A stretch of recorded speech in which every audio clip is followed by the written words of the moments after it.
자, 이번 시간은 부정적분에 대해서 공부를 좀 해보도록 하겠습니다. 자, 이제 부정적분에 대해서 이제 적분 파트로 넘어왔는데, 적분이라는 건 이제 크게 두 가지가 있습니다. 뭐냐면 이제 지금 배울 부정적분이 있고,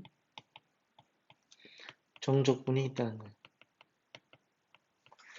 자, 부정적분이라는 건 말 그대로 뭔가 정해져 있지 않다는 거고, 정적분은 뭔가 정해져 있다는 거예요. 그럼 부정적분이라는 건 뭐냐면, 범위가 정해져 있지 않아요.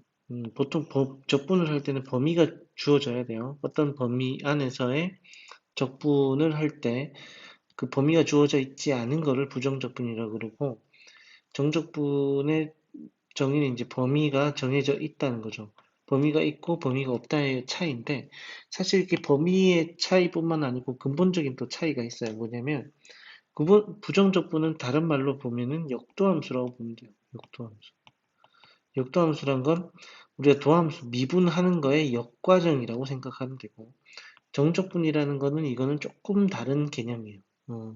조금 다른 개념이고, 이건 범위가 있으면서 사실은 여기 이제 그 미적분에서 배우면은 이게 지금 이 정의 자체가 이 정의가 바로 리미트가 들어가요. 리미트. 요거는 이제 부정적분은 역도함수이기 때문에 리미트라는 그런 정의가 사용되지 않는데, 정적분의 정의는 리미트 어쩌고 저쩌고가 들어가요. 이게 그래서 어, 요거는 어떤 그 어떤 넓이를 구하거나 아니면은 어, 그죠, 면적 또는 최적 또는 뭐 길이 뭐 이런 것들을 구할 수 있는데, 이게 이제 구분구적법이라고 해요. 구분구적법. 구분구적법이란 건 구역을 분할해서 구한다, 적을 구한다. 그 면적도 또는 뭐 최적도 구할 수 있고 이런 것들을 얘기하는데, 이건 정의가 좀 다릅니다. 그래서 근본적인 거는 범위뿐만 아니고 다른 의미가 있다. 근데 지금 구분구적법은 지금 교육과정에서 빠져서 미적분 단원에서 배우게 되고, 요거를 조금 우회해서 나중에 정적분을 설명할 때 다르게 좀 설명을 해 드릴 수 있도록 하겠습니다. 자, 먼저 이제 부정적분인데, 부정적분이라는 건 말씀드렸다시피 역도함수예요. 역도함수. 미분을 하는 거에 반대를 구하는 거예요. 예를 들어서 미분해서 어떤 게 나왔는데, 그럼 미분하기 전에는 뭐냐라는 걸, 그래서 다른 말로 원시함수라고도 하죠. 그래서 이제 이런 기호로 나타낸다. 이런 기호로 나타내고, 그 다음에 보통 이제 지금 요 함수를 원래 미분했던 게, 원래 이거를 미분해서 만약에 fx가 됐다고 치면은, 대문자 fx를 미분해서 이 fx가 됐다고 치면은 지금 기호로는 이렇게 나타낼 수 있다는 거죠. 이렇게. 그래서 근데 지금 어떤 적분 상수가 붙는다는 거죠. 자, 이게 무슨 말이냐면, 예를 들어서 x 세제곱을 미분하면은 3x 제곱이 되죠. x 세제곱 더하기 1을 미분해도 3x 제곱이 되죠. x 세제곱 더하기 2를 미분해도 3x 제곱이 되죠. 그러면 이제 미분해서 3x 제곱이 되는데, 그럼 뭐를 미분해서 3x 제곱이 된 숫자냐라고 거꾸로 이제 찾아본다면, x 세제곱에서 이게 상수가 뭐였는지 모르는 거죠. 그러니까 여기서 지금 적분 상수 c를 붙여주는 겁니다. 뭔지 몰랐기 때문에.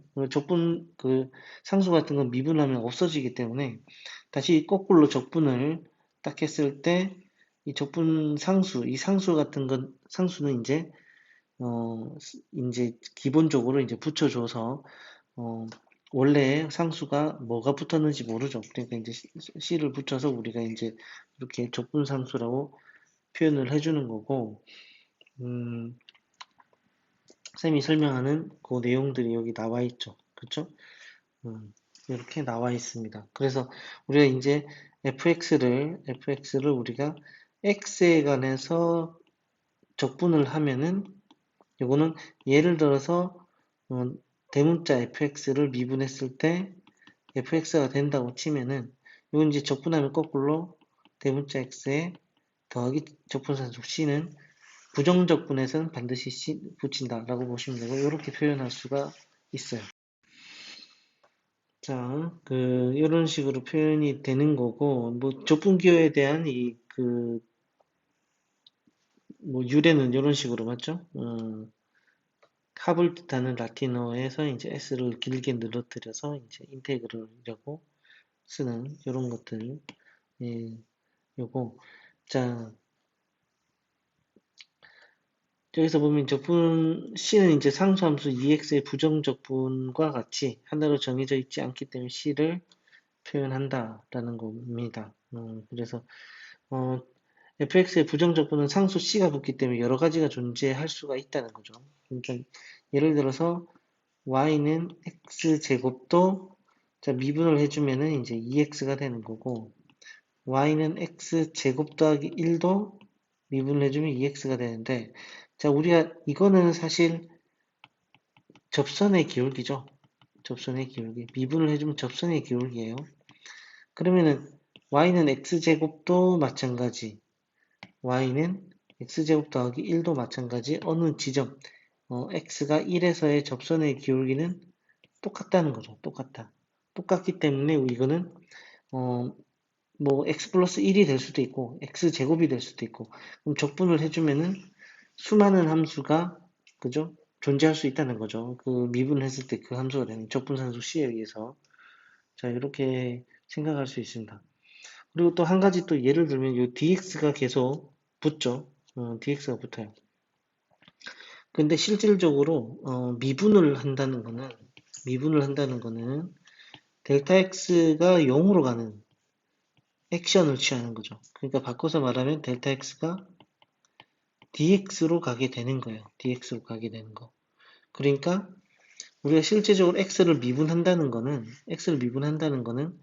실질적으로는 자, y는 x를 미분하는 거죠. y는 x에 대해서 미분을 하는데 델타 x가 0으로 갔을 때 델타 x가 0으로 갔을 때 x가 1로 간다는 뜻은 x에 관한 y의 변화야. dx dy가 1이 된다는 뜻이에요.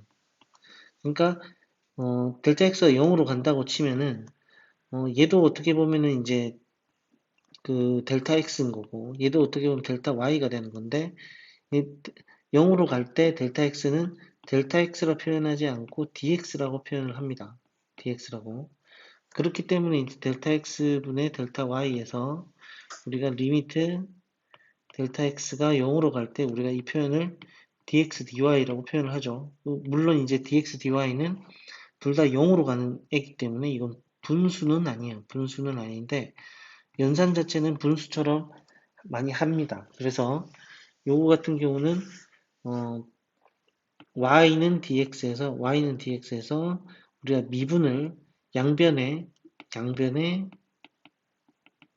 미분을 한다는 거는 미분 연산자인 요 d를 앞에 붙여준다고 생각을 하시는 거고 그래서 dy는 dx가 되는 거고 따라서 여기 이제 dx dy가 1이 된다고 보는 거예요. 자, 그러면은 우리가 속미분 하는 거를 배웠죠? 속미분. 자, 이거는 뭐냐면 y는 예를 들어서 어떤 fx의 n제곱을 미분할 때 y'은 n에 fx의 n-1제곱 한 다음에 f'x를 곱했죠. 자, 이렇게 속미분 하듯이 y는 fx도 마찬가지로 양변에 만약에 미분을 한다고 치면 이렇게 미분을 한다고 치면 d를 붙여주는 거죠. 그럼 dy는 자 이거를 그냥 x에 관한 미분이 아니고 그냥 미분이에요. 미분. 자 미분을 한다고 치면은 f'x가 붙는 거고 여기서 끝이 아니고 x 요거 지금 속미분 미분하듯이 x에 관해서 미분을 한 게 붙어서 x가 이제 미분에서 끝이 아니라 그랬죠. x는 미분하면은 x는 미분하면은 1이 아니고 dx가 되는 겁니다. dx. 그래서 dx가 마지막이에요. 마지막. 그러면은 x를 미분해서 이렇게 dx가 이렇게 붙는 거예요. dx가. 그래서 이거를 이항을 해주면은 dx dy가 f'x가 되는 형태다라고 보시면 되는 거예요. 그래서 우리가 일반적으로 y는 fx에서 양변을 미분해서 dy는 dfx고 요거는 이제 미분해서 f'x dx가 되듯이 자 그러면 fx를 미분하면은 f'x가 되는 게 아니고 f'x dx가 되는 거예요. 그냥 우리가 어떤 변수에 관한 도함수를 구하는 게 아니라고 치면은 그냥 변수 x에 대해서 미분을 한다면 요거예요, 요거. 그러면 이거를 우리가 다시 적분하면은 fx가 되는 거죠. 그래서 인테그랄 fx dx라고 하는 거는 이 dx라고 하는 거는 실질적으로는 x에 관한 적분이라는 의미 이상을 갖는다. 그래서 우리가 인테그랄 fx를 적분한 게 대문자 fx가 아니고 실질적으로는 fx 곱하기 dx를 적분한 게 대문자 x다 라고 이렇게 보셔야 된다는 거죠. 조금 더 얘기를 한다면 우리가 일반적으로 fx하고 보충 설명을 좀 드리면은 fx의 n제곱을 미분을 했을 때 n의 fx n-1제곱 f'x죠. f'x. 자, 이렇게 된다면 우리가 적분할 때 이거 전체가 다 적분이 돼야지 fx의 n제곱이 되는 거죠. 그렇기 때문에 우리가 여기서 지금 속미분하는 요거의 역할이 어떻게 보면은 요 지금 dx가 포함되어야 되는 이유다라고 생각하시면 됩니다. 그래서 이게 단순히 x에 관한 적분을 뜻하는 것 이상으로 우리가 이제 의미를 갖는다라고 보면 돼요. 그래서 일단 연습을 해주시면 요건 x 더하기 c가 되는 거고 요거 같은 경우는 이제 적분 공식을 앞에 뒤에는 나올 텐데 x의 n제곱에 대한 적분 공식은 n 플러스 1분의 1에 x의 n 플러스 1제곱 플러스 c 이런 식으로 이게 적분 공식을 뒤에서 외우시면 돼요. 이것도 연습으로 해주시면 2x제곱 더하기 c가 나올 거고 이것도 x 세제곱 마이너스 x 더하기 c 이런 식으로 마지막에 이제 적분을 해준 다음에 적분상수 c는 무조건 붙여준다. 이렇게 생각하시면 되겠습니다. 적분상수 C는 빠뜨리지 않도록 주의를 하셔야 돼요. 자, 그래서 부정적분하고 미분 간의 관계는 자, 우리가 fx를 적분을 했을 때 그 대문자 fx라고 친다면 그러니까 대문자 fx를 미분하면 fx가 된다고 치면은 이런 식으로 우리가 표현할 수 있다는 거고 자, 이제 1번하고 2번의 차이를 보시면은 적분 먼저 하고 미분을 하면은 뒤에 가보면 적분상수가 그러니까 미분하고 적분하면 이제 원래 그 함수 그대로 나오는데 이 안에 있는 fx 그대로 나오는데 차이점은 미분을 나중에 하기 때문에 적분상수가 안 붙어요. 근데 이거는 적분하고 미분하는 거죠. 미분하고 적분하는 거죠. 뒤에 적분을 하기 때문에 적분상수가 붙는다.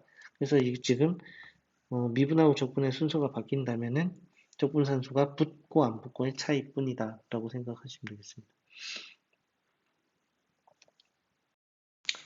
자, 보기 2번도 마찬가지예요. 이것도 지금 보면은 이건 그냥 그대로 보시면 돼요. 어차피 지금 미분도 하고 적분도 하죠. 그러면 이제 안에 있는 함수 그대로 나올 텐데 요거 같은 건 적분을 나중에 하기 때문에 적분 상수를 이렇게 붙여주면 돼요. 플러스 C. 근데 이거 같은 경우는 미분을 나중에 하기 때문에 적분 상수가 안 붙고 안에 있는 함수 그대로 나오면 된다는 거죠. 자, 이것도 다음 등식을 만족하는 거에서 함수 fx를 구해라 그러면은 이거는 그냥 양변에 둘 다 양변에 미분을 해주면 되는 거죠. 양변에 미분을 해주면 되는 겁니다. 자, 여기까지 일단은 보기를 이제 쭉 정리 한번 해보고 문제를 계속 풀도록 하겠습니다.